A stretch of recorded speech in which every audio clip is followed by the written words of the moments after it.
आखिर कैसे हुआ था कलयुग के सबसे बड़े राक्षस कली पुरुष का जन्म? क्या कली पुरुष यहाँ हमारे इंसानों के बीच मौजूद है? आखिर कैसा दिखता है कली पुरुष और उसका अंत कैसे होगा? आप देख रहे हैं अंशु फैक्ट को। तो चलिए अब करते हैं ज्ञान की बातें। वीडियो में आगे बढ़ने से पहले हमारे चैनल को सब्सक्राइब अवश्य करें और बेल आइकन को जरूर दबाएं। कली पुरुष, जिसे कलयुग का सबसे बड़ा राक्षस कहा जाता है, जिसका अंत करने के लिए स्वयं भगवान विष्णु 10वें अवतार के रूप में जन्म लेंगे और वो अवतार कहलाएगा कल की अवतार। लेकिन अब ये जानना भी जरूरी है कि आखिर कलयुग के सबसे बड़े राक्षस कली पुरुष का जन्म कैसे हुआ था। उसके जन्म के रहस्य को जानने के लिए हमें सृष्टि के रचना सूत्र के समय में जाना होगा, यानी कि सतयुग में। एक बार ऋषि दुर्वासा इंद्रदेव से मिलने स्वर्गलोक गए हुए थे, परंतु देवराज इंद्र वहां नहीं थे। वो किसी राक्षस का वध करके अपने स्वर्गलोक ही आए थे। तब ऋषि दुर्वासा ने उनके स्वागत के लिए फूलों की माला डाले। क्योंकि देवराज इंद्र अभी जीत के धुन में मगन थे, तो उन्होंने उनकी माला का मान नहीं रखा और उस माला को उतारकर उन्होंने अपने हाथी ऐरावत को पहना दिया। जब ऋषि दुर्वासा ने ये सब देखा तो वे अत्यंत क्रोधित हो गए और उन्होंने श्राप दे डाला कि जिस ऐश्वर्य में तुमने मेरे उपहार का अपमान किया है, वो ऐश्वर्य तुमसे छिन जाएगा।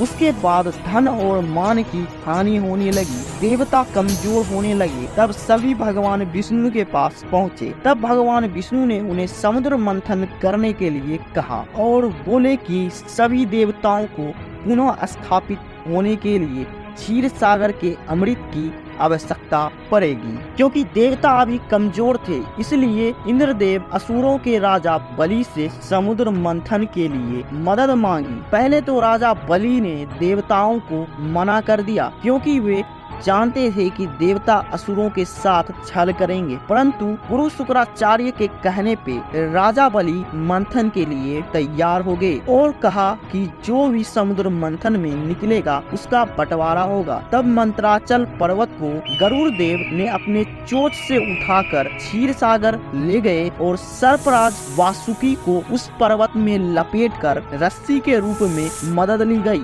राक्षसगण वासुकी नाग के मुख की ओर थे और देवता पूंछ की ओर, परंतु मंथन बिल्कुल भी नहीं हो पा रहा था, क्योंकि मंत्राचल पर्वत का आधार घूम नहीं रहा था। तब भगवान विष्णु ने कच्छ यानी कि कछुआ का अवतार लेकर मंत्राचल पर्वत को अपनी पीठ पर रखा और इस प्रकार मंथन की शुरुआत हुई। उसमें से बहुत सारे कीमती आभूषण के साथ साथ पहले हलाहल नामक तेज विष निकला। सभी उसके वेग से मूर्छित होने लगे, परंतु शर्त अनुसार इसे आधा देवता और आधा असुरों को पीना था। परंतु दोनों में हलाहल विष के इस तेज को सहने की शक्ति नहीं थी।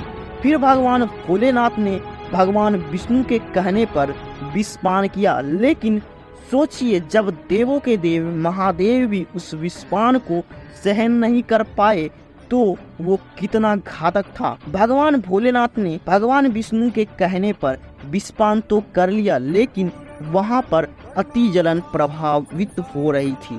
तब शक्ति रूपी देवी पार्वती ने उस विष को अपने हाथों से भगवान भोलेनाथ के कंठ में ही रोक दिया। इस विष के प्रभाव से भोलेनाथ का कंठ नीला पड़ गया, इसलिए उनका नाम नीलकंठ भी पड़ा। और इसी क्रिया में विष की एक बूंद राक्षस कली के मुख में जा गिरी और इस वजह से कली का शरीर खत्म हो गया। आगे जब मंथन हुआ तो उसमें से कामधेनु गाय निकली, जिसे ऋषियों ने रखा। उज्जेश्वर अश्व को राजा बलि ने लिया। ऐरावत हाथी को देवराज इंद्र ने अपना वाहन बनाया। कौस्तुभ मणि और शंख को भगवान विष्णु ने धारण किया। उसके बाद निकली संजीवनी बूटी। इसे पृथ्वी पर एक सुरक्षित स्थान पर स्थापित किया गया। ये वही संजीवनी बूटी थी जिसे रामायण काल में लक्ष्मण जी को दिया गया था जब वे मेघनाथ द्वारा घायल हुए थे। उसके बाद धन संपदा लेकर लक्ष्मी जी निकली।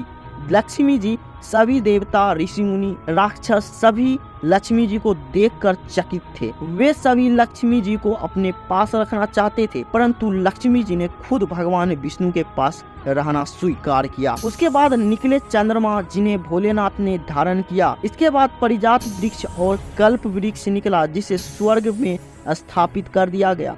फिर निकली रंभा, जिसे स्वर्ग अप्सरा बनाकर स्वर्ग में रखा गया। इसके बाद निकली वरुणी देवी, यानी कि गॉडेस ऑफ एल्कोहल, जिन्हें असुरों ने ले लिया। और अंत में भगवान धन्वंतरी अपने हाथों में अमृत कलश लेकर निकली। इसी अमृत की छीना झपटी में कुछ बूंदे समुद्र में जा गिरी, जो जैन नासिक और इलाहाबाद में गिरी। कहा जाता है कि हर 12 साल में फिर से वो अमृत प्रकट होता है।